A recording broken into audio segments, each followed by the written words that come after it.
All right, good morning, everybody. My name is Trevor Deane. I'm a rising junior here at UNH, majoring in economics and political science. And this summer, I had a fantastic opportunity to Hampshire. So as the RocUSA interns briefly touched upon, the ROC model, the resident-owned community model, really started here in New Hampshire. And in 2008, Paul Bradley, a UNH alumnus who was working on the RocUSA team for the past 20 years, decided that it was time to really bring this model nationwide.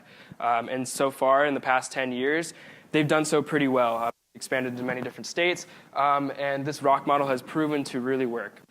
So really, just to touch upon it again, the resident-owned community model really home communities, these manufactured home communities, also known as mobile home parks, and formerly known as trailer parks, and giving them the opportunity to convert themselves into cooperatives.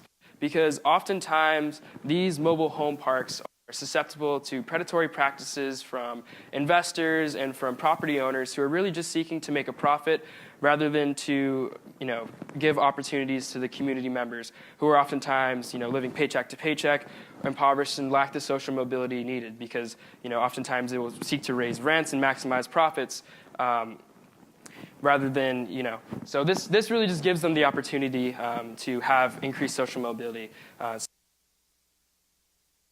don't know if my mic's really working. My time at RocUSA, I worked for the RocUSA Capital Division, and just to really explain this model for RocUSA itself, it's branched off into two separate departments. There's RocUSA Capital and RocUSA Network. RocUSA Capital acts as the lender. They really give the financial opportunities for the communities to go in and fund themselves, to buy themselves out from the property owner. Well, RocUSA Network is kind of the bread and butter of this model. They go in, they help train these communities to become cooperatively run. They help train them to become leaders for these communities, and so on and so forth. And they work with different certified technical assistance providers across different states who really act as the boots on the ground. So together, this model really surmises the entire resident-owned community model, and it works really well. So far, out of the 200-plus ROCs that have been established, none have ever failed.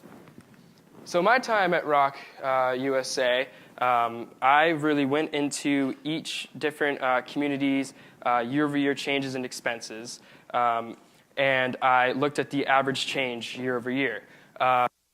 These expenses, repairs and maintenance, capital improvements, taxes, things that really affect all of us. And what I was trying to do is compare it to the projected national average for manufactured home communities, which is 3.5%. And what I found was actually pretty impressive. I found that on average, resident-owned communities average out 2.53% compared to that 3.5%. And that's 28% lower. That's a huge amount of money in the long term that these communities are really saving. And this really shows that when these communities come together to form cooperatives, they're working efficiently. They're working in the best interests of everyone involved in the community. And they're truly providing every resident involved the economic opportunity that some of these residents truly need. So the validity of this model and the scalability of this model, and that this model will just continue to succeed moving forward in the future. And then just a little bit about me. I plan to pursue a career in law, perhaps, and after my experience here, it really just increases my drive to continue fighting for people with less abilities who are impoverished and so on and so forth. So thank you, and now I'd like to introduce Andrew to the stage.